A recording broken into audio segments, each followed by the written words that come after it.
UPSC वालों, ये वही लक्ष्मीकांत है जिनने नींद उड़ाई है तुम्हारी। शुरू करते हैं इसकी रिवीजन। प्रीलिम्स आने से पहले हम काफ़ी बार सोचते हैं कि हम बहुत बार मल्टीपल टाइम रिवीजन लगाएंगे, पॉलिटी का, हिस्ट्री का, ज्योग्राफी का। बट क्या होता है कि हम शुरू तो कर लेते हैं पर उसको एंड तक ख़त्म नहीं कर पाते। तो मैंने सोचा कि क्यों ना मैं अपनी फ़र्स्ट व्लॉग की स्टार्टिंग कुछ ऐसे ही करूं कि अपना एक टाइम सेट करती हूँ कि इस टाइम पीरियड के अंदर मैं अपनी लक्ष्मीकांत के 80 चैप्टर्स ख़त्म करूँगी, बट अपने नोट्स के थ्रू, क्योंकि मैंने लक्ष्मीकांत काफ़ी बार पढ़ चुकी है। अब मैंने इसके नोट्स बना चुके हैं, मतलब मैंने इसके नोट्स ऑलरेडी बना रखे थे, एकदम क्रक्स वेग के अंदर शॉर्ट नोट्स बनाते हैं ना, हम वैसे बना रखे थे जो इंपॉर्टेंट पॉइंट्स होने चाहिए। बट मैंने बीच बीच में ऐसे काफ़ी टॉपिक है जैसे कि centre state relation, inter state relation, इनकी कमीशंस वगैरह, इन सब के नोट्स है। बाकी अगर मुझे रेलेवेंट लगता है तो मैंने बुक से भी रीडिंग लगाई है इस पूरी वीडियो के अंदर। इसके अंदर मैंने अपना टाइमर सेट करा है कि मुझे ओवरऑल कितने आवर्स लगे हैं अपनी लक्ष्मीकांत को कवर करने में, फर्स्ट रिवीजन सेट लगाने में। तो 4 घंटे के बाद मैं सारे फंडामेंटल राइट्स, सारी चीज़ें, ड्यूटीज़, सिटीजनशिप ख़त्म करने के बाद चैप्टर 10th पे आई हूँ। यहाँ पर मैंने अपने ना नोट्स बना रखे थे, बुक्स में भी मैंने नोट्स बनाया। मेरी लक्ष्मीकांत की हालत देखोगे, सीरियसली बहुत ज़्यादा, मतलब हर जगह नोट, कुछ ना कुछ नोट मेकिंग मैंने कर रखी है। यहाँ पे मैंने लिख रखा है 24th, हाँ, कॉन्स्टिट्यूशनल अमेंडमेंट एक्ट के बारे में। क्या आप लोगों को पता है तो कमेंट सेक्शन में ज़रूर बताना। 24th कॉन्स्टिट्यूशनल अमेंडमेंट एक्ट क्या था, प्रेसिडेंट क्या, किस चीज़ से रिलेशन है इसका, ठीक है। अब थोड़ा मैंने सोचा है कि भाई अब साथ साथ काफ़ी बच्चे ना बहुत कंफ्यूज रहते हैं कि अगर हम जैसे लक्ष्मीकांत हमने रीड कर ली, हमारे 10 चैप्टर 15 चैप्टर हो गए हैं, या एक चैप्टर अभी हमने रिवाइज़ करा है या ख़त्म करा है, तो उसके बाद क्या हमें एमसीक्यूज़ लगाने चाहिए। तो मैं अपने अकॉर्डिंग बताऊं, जब मैंने इनिशियल स्टेज में पढ़ा था लक्ष्मीकांत को, तो मैं हर एक चैप्टर जैसे कंप्लीट होता था उसके एमसीक्यूज़ लगाने बैठ जाती थी, ताकि इससे मुझे एनालाइज हो सके कि मैंने कितना कर चुकी हूँ या क्या चीज़ बहुत ज़्यादा रेलेवेंट है, किससे ज़्यादा क्वेश्चन आ रहे हैं या कैसे अटेम्प्ट करने चाहिए। तो मुझे ऐसे लगता है जैसे ही आपके चैप्टर्स कुछ कंप्लीट हो जाते हैं, फ्यू ऑफ चैप्टर्स, आप उसका एमसीक्यूज़ लगा लीजिए, चाहे वो ऑनलाइन हो चाहे वो ऑफलाइन हो, अगर आप पे मटेरियल है तो। ये है, घर पे मैं पढ़ नहीं पा रही थी इसलिए मैं लाइब्रेरी आ गई यहाँ पर। और मैंने यहाँ पर भी, मतलब मैं जुडिशरी के नोट्स लेके आई थी स्पेशली। मैंने सोचा था 3 से 4 घंटे में अगर मैं जुडिशरी ख़त्म कर पाती हूँ, जिसके अंदर judicial review, activism, supreme court, high court, tribunals, सारे पार्ट आ जाते हैं, तो उसको मैं यहाँ पर थोड़ा कवर करी थी सिर्फ अपने नोट्स से। क्योंकि मैंने जुडिशरी के बहुत अच्छे नोट्स, मुझे ऐसा लगता है मैंने बहुत अच्छे नोट्स बनाए हैं जो मेरे हर टाइम काम आते हैं। ये मैंने एकदम क्लिप्स वे में कि इम्पीचमेंट हो गया तो वैकेंट पे बाद कौन आएगा चीफ जस्टिस के बाद, देन ऐसे ऐसे, तो हर एक मैंने टॉपिक वाइज इसमें नोट्स बना रखे हैं, ठीक है।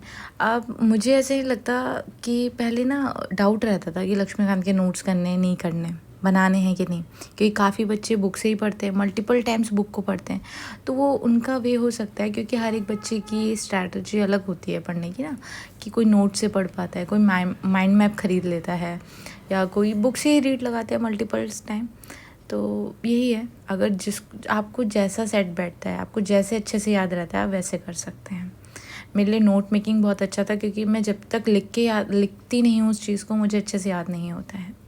तो लिख के नोट बना के याद करना, वो भी एक अच्छा ऑप्शन हो सकता है। सब अपने अपने केस में देख सकते हैं। तो यहाँ पर मैं थोड़ा रिवाइज़ करी थी, सुप्रीम कोर्ट से शुरू किया था मैंने। देन यहाँ पर मैंने सोचा कि कॉन्स्टिट्यूशनल, मैंने लाइब्रेरी के अंदर ही constitutional bodies, non constitutional bodies को कवर करा था। इससे बहुत रिपीटेड क्वेश्चन आते हैं कि कौन सी अंडर एक्ट में आई थी, कब बनी थी, जैसे national commission of ST and SC की हो गई, ठीक है, किसके अंडर आती है, कौन सी मिनिस्ट्री है। ये तो बेसिक क्वेश्चन है, बट ये हमें पता होने चाहिए। तो मैंने पहले ही नॉन कॉन्स्टिट्यूशनल या कॉन्स्टिट्यूशनल बॉडीज़ को कवर करा, क्योंकि इससे काफ़ी कन्फ्यूजन रहता है। देन इसके बाद मैंने 2 चैप्टर्स रखे थे जो मेरे बहुत फेवरेट है कह सकती हूँ, क्योंकि मुझे याद रहते हैं बहुत अच्छी तरीके से। ये तो यूपीएससी का है, ये फेवरेट नहीं, ये तो कह सकते हो, हाँ, पसंद है सबको, छोटा सा चैप्टर है लक्ष्मीकांत है। फेवरेट चैप्टर ये है पंचायती राज, ठीक है।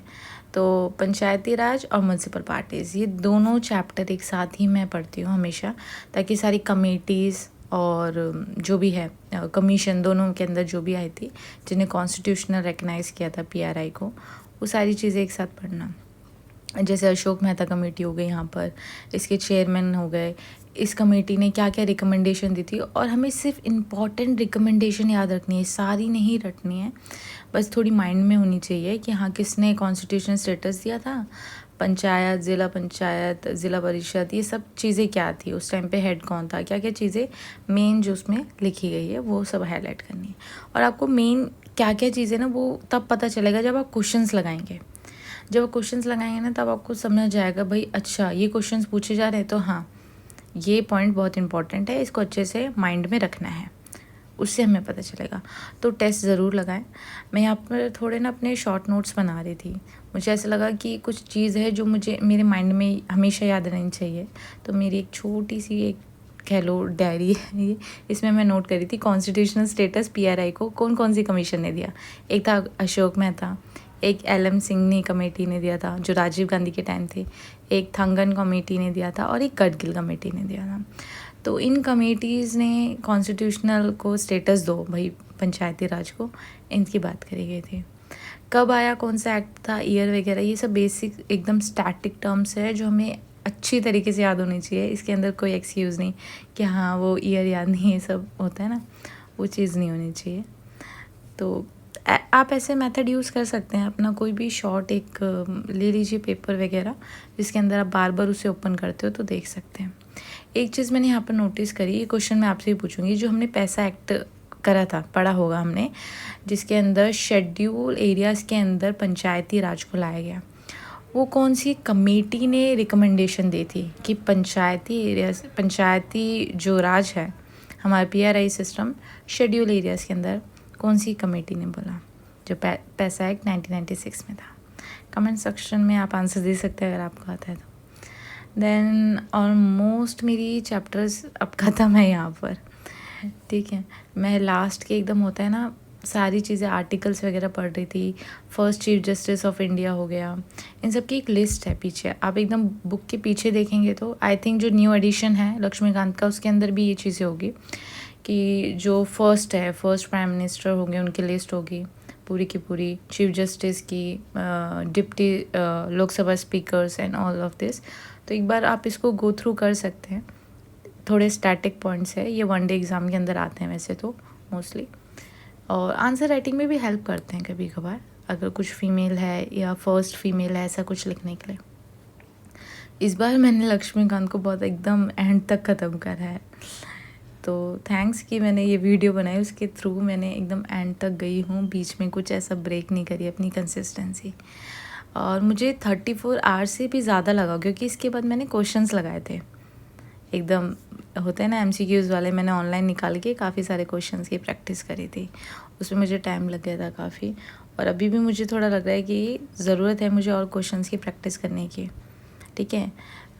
तो ये मेरा फर्स्ट व्लॉग था जिसके अंदर मैंने होप सो काफ़ी पार्ट्स में अपना नहीं कैप्चर कर पाए, क्योंकि अभी मुझे थोड़ा इतना नहीं आया यूज़ करना ऐसे, बट हाँ आई होप आप लोग इस वीडियो से मोटिवेट हुए होंगे, और एक बार तो ज़रूर मेरे कहने पे अपनी लक्ष्मीकांत को एकदम लपेट दो, प्रीलिम से पहले तो 3-4 बार ही लपेट दो अच्छे से, ठीक है, ताकि कोई डाउट ना रहे कि ये छूट गया वो छूट गया, अरे ये आता था, ये वहाँ पर प्रीलिम्स में बैठ के ये क्वेश्चन खुद से ना करो, ठीक है।